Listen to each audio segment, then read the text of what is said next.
Make inhaled treatment accessible for all. ഈ വരുന്ന May 6-ാം തീയതി ലോക ആസ്മ ദിനമാണ്.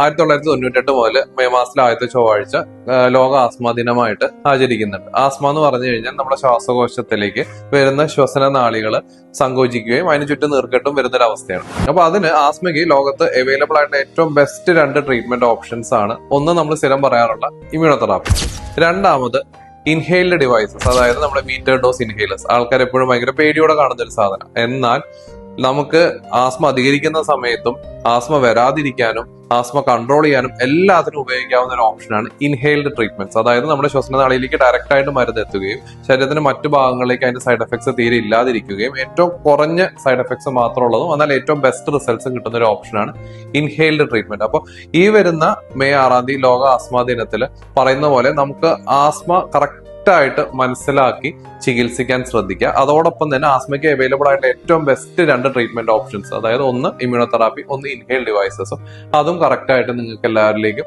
എത്തുന്നുണ്ട് എന്നുള്ളത് ഉറപ്പുവരുത്തുക.